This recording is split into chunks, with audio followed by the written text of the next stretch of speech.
all of you are doing well. In this video, I'm going to teach you about the asthma. Asthma basically क्या होता है? asthma एक chronic inflammatory reversible disorder है, मतलब ये reversible होता है.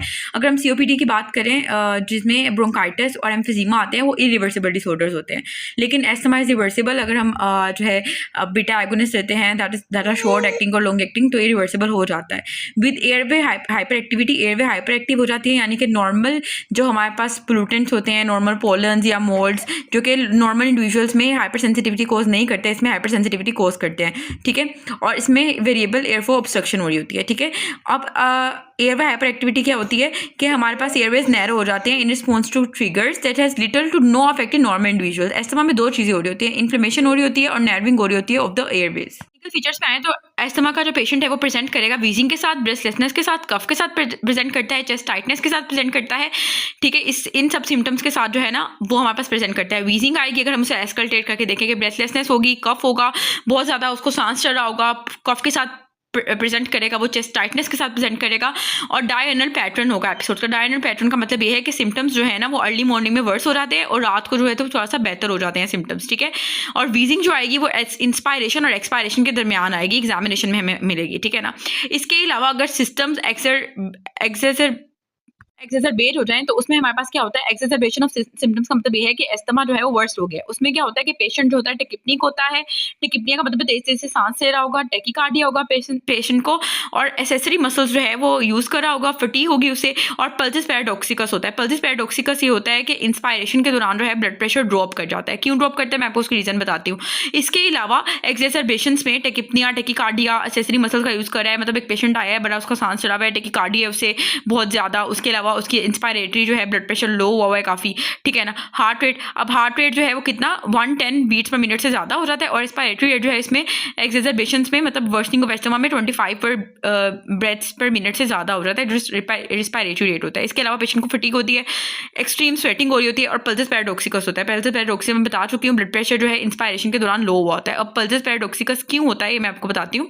सवेर एस्थमा में क्या होता है, एयरवे नर्विंग होती है और एयरवे ट्रैप हो जाती है, एयर ट्रैपिंग हो जाती है. एयरवे नर्विंग की वजह से वहाँ एयर ट्रैप हो जाती है. ठीक है ना, तो पेशेंट को फोर्सफुली ब्रीथ करना पड़ता है, और फोर्सफुली ब्रीथ करने की वजह से इंट्राथोरेसिक प्रेशर नेगेटिव हो जाता है, जिसकी वजह से राइट वेंट्रिकल में जो है वीनस रिटर्न जो है वो इंक्रीज हो जाता है. अगर राइट वेंट्रिकल ओवरफिल हो जाएगा तो जाहिर है, अगर सोचे कि आपके पास दो बैलून है, एक राइट वेंट्रिकल है, एक लेफ्ट वेंट्रिकल है, राइट वेंट्रिकल ओवर जो है ओवर इन्फ्लेट हुआ है, ठीक है ना, तो सेप्टम जो है मतलब वो लेफ्ट वेंट्रिकल को छोटा कर देगा. सेप्टम जो है शिफ्ट हो जाएगा लेफ्ट वेंट्रिकल की तरफ, लेफ्ट वेंट्रिकल छोटा हो जाएगा, लेफ्ट वेंट्रिकल की फीलिंग जो है वो रिड्यूस हो जाएगी, और उसकी वजह से स्ट्रोक वॉल्यूम रिड्यूस होगा, और उसकी वजह से जो है हमारे पास सिस्टोलिक ब्लड प्रेशर जो है ड्यूरिंग इंस्पायरेशन रिड्यूस हो जाएगा. दोबारा सुने, सेवेर एस्थमा में क्या होता है, एयरवे नर्विंग हो जाती है. एयरवे नर्विंग की वजह से पेशेंट जो है फोर्सफुली ब्रीथ करते हैं, नेगेटिव इंट्राथोरेसिक प्रेशर जो है वो डेवलप होता है. उसकी वजह से राइट वेंट्रिकल जो है ओवरफिल होना शुरू हो जाता है. राइट वेंट्रिकल की ओवरफिलिंग की वजह से सेप्टम जो है वो राइट वेंट्रिकल ओवरफिल हो जाएगा. तो क्या करेगा, सेप्टम वो बड़ा हो जाएगा. समझे दो बैलून थे, राइट वेंट्रिकल लेफ्ट वेंट्रिकल पड़े हुए हैं, राइट वेंट्रिकल लेफ्ट वेंट्रिकल के ऊपर प्रेशर डाल रहा है और उसको छोटा कर रहा है, मतलब राइट वेंट्रिकल ज्यादा स्पेस ऑक्यूपाई कर लेगा. लेफ्ट वेंट्रिकल की तरफ फिर कम जो है वो कम ओवरफील होगा. लेफ्ट वेंट्रिकल कम ओवरफील होगा तो स्ट्रोक वॉल्यूम कम होगा और ब्लड प्रेशर जो है हमारे पास रिड्यूस आएगा during inspiration. This is the pathology और फिजियोलॉजी बिहाइंड द पल्सिस पैराडॉक्सिकस.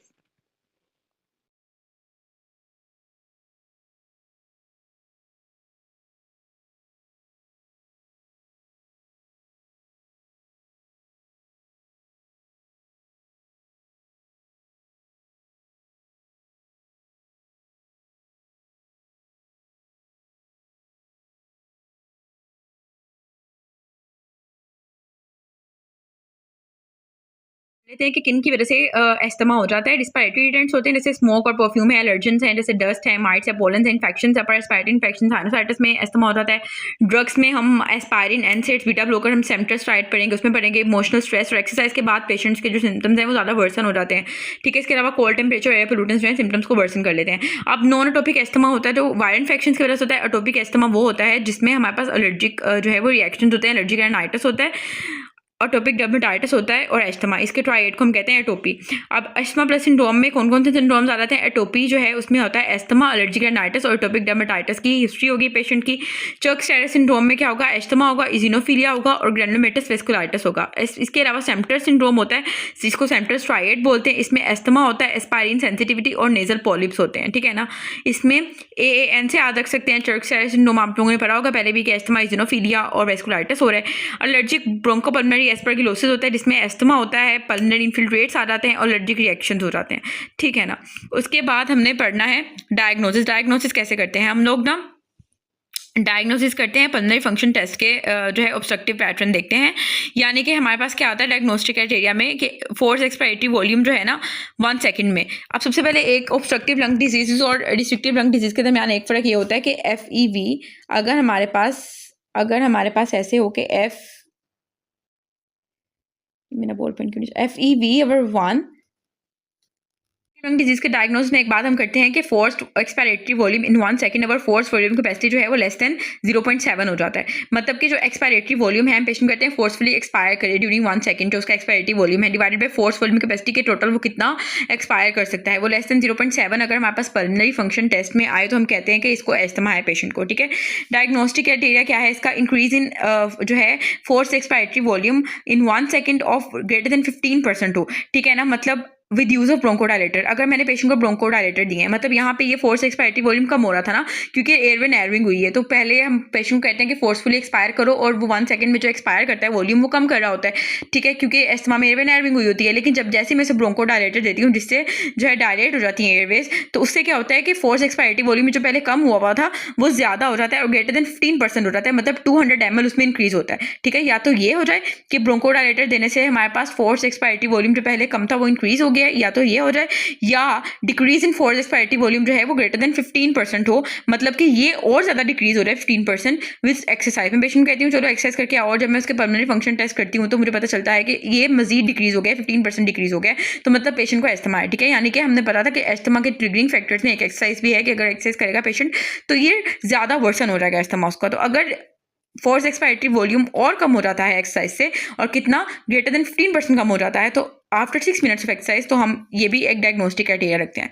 तीसरा क्राइटेरिया है कि greater than 20% peak expiratory flow diurnal variation और conjunctive on greater than 3 days in a week for 2 week, ठीक है। अब इसमें क्या है कि पीक एक्सपायरेटरी फ्लो की जो वेरिएशन आ रही है ना सुबह और शाम के टाइम, मतलब कि अगर पीक एक्सपायरेटरी फ्लो होता है, अब वॉल्यूम और फ्लो के दरमियान फ़र्क क्या होता है? वॉल्यूम का मतलब है अमाउंट कितनी एक्सपायर कर रहा है पेशेंट, और पीक एक्सपायरेटरी फ्लो का मतलब है कि कितनी फास्ट एक्सपायरेशन हो रही है, ठीक है ना। अब इसमें अगर डायनल वेरिएशन आ रही है, मतलब सुबह और दिन के टाइम, मैंने आपको बताया था कि सुबह के टाइम एस्थमा के जो सिम्टम्स हैं वर्स हो जाते हैं और रात के टाइम थोड़ा इंप्रूव हो जाते हैं। अगर डायनल वेरिएशन है और 3 days से ज़्यादा के लिए है और इन अ वीक, मतलब एक वीक में 3 days से ज़्यादा के लिए और 2 weeks तक रहती है, तो इसे हम कहते हैं डायग्नोस्टिक, ठीक है।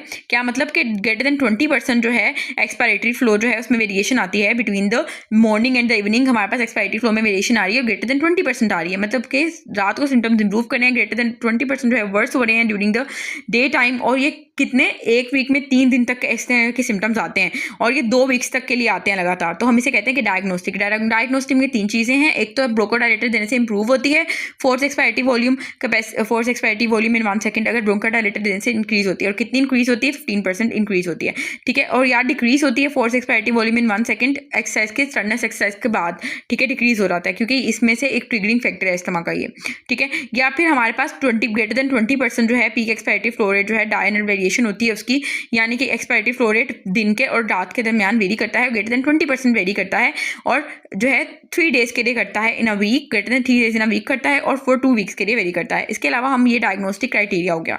इसके अलावा हम जो टेस्ट करवाते हैं उसमें मेथाकोलिन चैलेंज टेस्ट होता है कि मेथाकोलिन एक ब्रोंकोकंस्ट्रिक्टर है, अगर मेथाकोलिन देंगे तो मेथाकोलिन टेस्ट से ये होता है कि एस्थमा और सीओपीडी को डिफरेंशिएट करने पर ही होता है, ठीक है ना।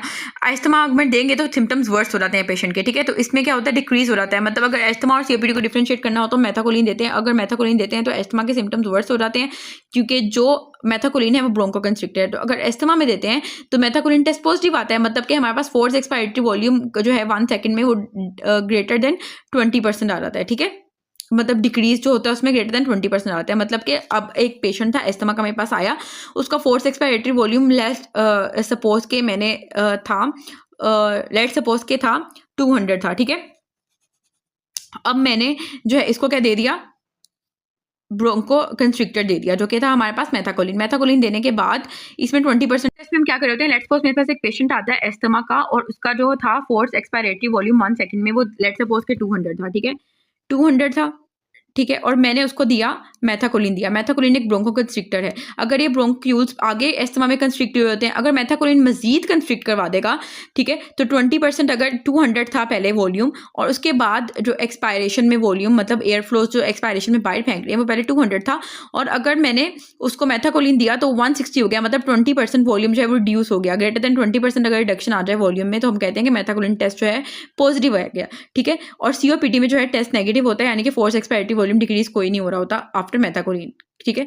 अदर टेस्ट जो हम करवाते हैं वो सीबीसी करवाते हैं ज़ीनोफिलिया के साथ, क्योंकि चर्च सिंड्रोम में ये होता है ज़ीनोफिलिया। इसके अलावा आईजी हाइपर सेंसिटिविटी जो है रिएक्शंस में भी होता है, आईजी लेवल्स इंक्रीज होते हैं, ठीक है ना, जो कि हमारे पास एलर्जिक ब्रोंकोपल्मोनरी एस्परगिलोसिस में भी इंक्रीज होते हैं और एलर्जिक टियोलॉजी में भी इंक्रीज होते हैं। इसके अलावा स्किन टेस्टिंग करवाते हैं कि किसी स्पेसिफिक एलर्जेंस जो कि ब्रोंको कंस्ट्रिक्शन को जो है प्रोवोक करता हो, कोई स्पेसिफिक एलर्जन को आइडेंटिफाई करने के लिए हम स्किन टेस्टिंग करवाते हैं। तो हम सीबीसी करवाते हैं, स्किन टेस्टिंग करवाते हैं और आईजी लेवल्स करवाते हैं कि हाइपर सेंसिटिविटी रिएक्शन में आता है। ट्रीटमेंट में प्रिंसिपल्स ऑफ मैनेजमेंट कैसे करते हैं इसकी, एक तो मैनेजमेंट होती है और एक क्लिनिकल ट्रीटमेंट होता है। मैनेजमेंट में हम पेशेंट को एजुकेट करते हैं और ट्रिगरिंग फैक्टर्स एलर्जेंस को हम कहते हैं अवॉइड करो, जैसे कोई मोल्ड है या कोई सीजन है तो उसमें हम ज़्यादा अवॉइडेंस पेशेंट को कहते हैं, ठीक है ना। ईयरली इन्फ्लुएंजा वैक्सीन लगवाते हैं। अब स्टेप अप ट्रीटमेंट होता है और स्टेप डाउन ट्रीटमेंट होता है, ठीक है ना। स्टेप अप ट्रीटमेंट जो है कंट्रोल के लिए होता है, स्टेप डाउन ट्रीटमेंट जो है वो अगर टॉलरेट हो तो हम स्टेप डाउन ट्रीटमेंट करते हैं। अब गोल ऑफ थेरेपी क्या होती है कि हमने कंप्लीट कंट्रोल करना है सिम्टम्स को, डेली सिम्टम्स को जो है ग्रेटर लेस जो है नॉन क्रोनल सिम्टम्स को कंट्रोल करना है। अगर डेली सिम्टम्स है greater than 2 times a week उसको कंट्रोल करना है। नॉन क्रोनल सिम्टम्स का मतलब है कि अगर पेशेंट रात को उठ जाता है, ठीक है, तो उसको करना है। नो लिमिटेशन ऑफ एक्टिविटी करनी है हमने। और रिलीवर मेडिकेशंस को हमने greater than 2 times a week अगर है तो उसको जो है हमने ख़त्म करना है। और नॉर्मल जो है पल्मोनरी जो है पीक एक्सपायरेटरी फ्लो और फोर्स एक्सपायरेटरी वॉल्यूम जो है हमने अचीव करना होता है। इसके लिए हम स्टेप अप और स्टेप डाउन ट्रीटमेंट करते हैं, हम बताती हूँ क्या होते हैं, ठीक है ना। तो ये हमारे पास गोल ऑफ थेरेपी ये है कि डेली सिम्टम्स को इतना करना है, नॉन क्रोनल सिम्टम्स नहीं आने चाहिए, पेशेंट दरमियान में जागे ना, लिमिटेशन ऑफ एक्टिविटी ना हो। रिलीवर मेडिकेशंस जो हैं रिलीवर मेडिकेशन का मतलब है हम फोन पेशेंट को रिलीव करने के लिए सैल्ब्यूटामोल और शॉर्ट एक्टिंग बीटा एगोनिस्ट देते हैं और जो रिलीवर मेडिकेशन देते हैं वो हमारे पास उनका इस्तेमाल जो है वो equal to greater than 2 times a week होना चाहिए, ठीक है। और नॉर्मल जो है पीक एक्सपायरेटरी फ्लो और जो फोर्स एक्सपायरेटरी वॉल्यूम है जो कि हमारे पास इस्तेमाल में कम हो जाता है उसको हमने नॉर्मल करना होता है। तो that is the goal of the therapy. कहते हैं कि रिलीवर मेडिकेशंस क्या होती हैं। ये मेडिकेशंस होती हैं जो कि हमारे पास क्विक सिम्टोमेटिक रिलीफ के लिए होती हैं, जिसमें short acting inhale beta agonist आते हैं, जिसमें एल्ब्यूट्रोल आ जाता है, मतलब फोन रिलीव करने के लिए पेशेंट को बहुत ज़्यादा वर्स अटैक हुआ है एस्थमा का और हम रिलीवर मेडिकेशन दे रहे हैं, जिसमें साबा आ जाती है, एल्ब्यूट्रोल आ जाती है और एंटीकोलिनर्जिक ड्रग्स आ जाती हैं शॉर्ट एक्टिंग, जिसमें इप्राट्रोपियम आ जाती है। That are reliever medication. अब मैं आपको स्टेप अप और स्टेप डाउन ट्रीटमेंट बताती हूँ।